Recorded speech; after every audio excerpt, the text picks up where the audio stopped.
Reka amakuru yacu tuyakomereza hano mu gihugu cy'u Rwanda mu karere ka Nyamagabe mu murenge wa Mushubi habereye ibiteye ubwoba byarishije abanyarwanda benshi cyane. Gitifu w'akagari akurikiranweho icyaha cyo kwakira indonyi ingana n'amafaranga ibihumbi 500 by'amafaranga y'u Rwanda, agahereza sedo w'akagari ibihumbi 100 by'amafaranga y'u Rwanda, agasigarana ibihumbi 400. Abanyerondo babiri bakuriye irondo ry'umwuga babaha ibihumbi 50 by'amafaranga y'u Rwanda. Gitifu asigarana 35 ndetse n'abandi bari bahari bagabanwa ibihumbi 50. Gitifu asigarana ibihumbi 300 by'amafaranga y'u Rwanda. Aya mafaranga yari magingo aya bamuteye muri yombi akurikiranwe icyaha cyo kuba yarakiriye indonyi ya ruswa kugira ngo ahungabanye umutekano w'umuturage witwa Nzabonimana Boniface wari ufite isambu ifite metero 300 na 400 ubuzamuke metero 700. Isambu yari nini cyane. Uwitwa Dafuroza yarayimuhuguje ndetse n'izi nzego z'akagari zibigiramo uruhari. Uyu nguyu rero mu kumwandikira ikibazo ngajye ebukuru bandika yuko yatsinzwe kandi bandika ko isambu atariye, bityo rero uyu mugabo wundi wamuriganyije isambu aza gutanga ibihumbi 500 by'amafaranga y'u Rwanda,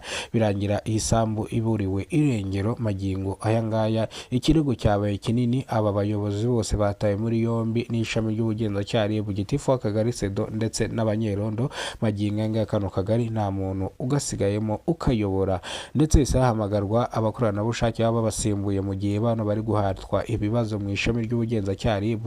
Gusa Gitifu yabavuyemo mu gihe abandi bari bahakanye yuko aya mafaranga batayakiriye. Gitifu avuga yuko amafaranga angana n'ibihumbi 500 bayakiriye kandi barasaba imbabazi kuba barakiriye ruswa ingana n'ibihumbi by'amafaranga ingana na 500 y'amafaranga y'u Rwanda, bityo rero avuga yuko bari tayari kuyasubiza ariko bakarekurwa bagasubizwa mu kazi kabo. Akemera kino cyahise yisubira inzira ku cyaha cyo kwakira indonyi n'icyaha gihanwa n'amategeko. Risasi yawe irakasoringwa, diplome yawe irakasoringwa iyo wakoze icyaha nk'iki ngiki, bivuze ngo ugiye gufungwa amezi arenze 6, bivuze ngo diplome yawe iba yabaye 0. Bityo rero uyu muyobozi yatawe muri yombi, gusa niba aramukatira imyaka kuba yemeye icyaha atagoranye, bivuze ngo ashobora kuza kubabarirwa ntawamenya. Amagingo angana akurikiranwe icyaha cyo kwakira indonyi, cyo kurya ruswa, kuriganya ibintu bitari ibye, gushaka guharira imitungo cyangwa guhereza imitungo umuntu utayemerewe. Abaturage bavuga ko n'ubundi bano bayobozi b'inzego z'imirenge,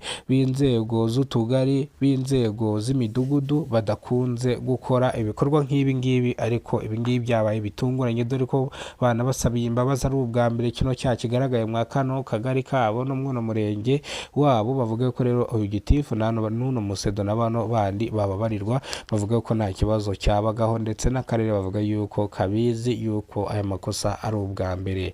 Bitangira amakosa ari ubwa mbere bikarangira amakosa abaye menshi, niyo mpamvu ishami ry'ubugenzacyaha ryahise ribagumisha mu bugenzacyaha, buri komeza ribakora iperereza ribagaburira impungure gake gake.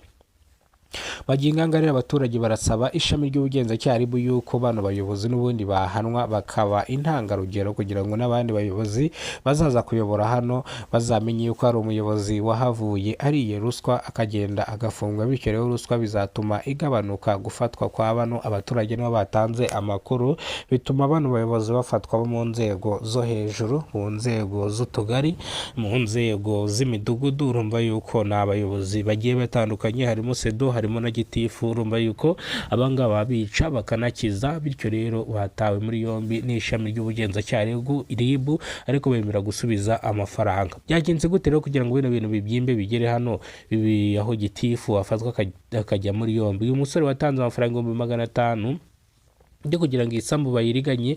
Isambu yaburiwe irengero, uwayiguze n'uwayigurishije bose ntabwo isambu ari iyabo, ahubwo isambu basanze ari iya leta. Magingo ngo niyo mpamvu watanze amafaranga n'uwayirwariraga bose bahise bajya kurega, basanga isambu yaguze iri muri leta kandi n'Igitifu wabigizemo uruhare. Kandi Gitifu basobanura ko amuha ibihumbi 500 by'amafaranga y'u Rwanda. Gitifu abanza kubihakana, ageze ku ishami ry'ubugenzacyaha RIB arabyemera. Bivuze ngo rero urumva yuko Gitifu afite ibibazo bikomeye cyane. Yabeshye mugenzi wiwe ko isambu ari y'uwo mugabo wundi, uwo mugabo wundi nawe arayigurisha arayimuriganya, amafaranga ntiyanayamuha, kumbe uwo mugabo nawe isambu ntiyariye. Bivuze yavuze ngo ni agatego ko kugira ngo umugabo bamurye amafaranga. Rero agiye kubaruza basanga UPI yino ya kino kibanza ni iya leta, iki kibanza ni icya leta, birangiye rero agize umujinya ahita ajya ibukuru ararega amagingo angare, niyo mpamvu ubona batawe muri yombi. Ngayo nguko rero reka amakuru yacu tuyasubikira hano, amakuru nakagaruka nimba rwo bwa mbere ugize kuno muyoboro wa Kidasamura TV Rwanda, ibuka gukora subscribe, ufungura inzogera nyabuneka kugira ngo uzajye ubona amakuru yizewe dukora hano mu gihugu cy'u Rwanda. Imana ikurinde, Imana iguhereze ubuzima buzira umuze. Thank you so much, warakoze kudukurikirana no gukora subscribe. Uruwa gaciro ibyo tugezweho tubikesha, n'ibyo twenda kugeraho niwe tubikesha. Imana ikomeze ikurinde.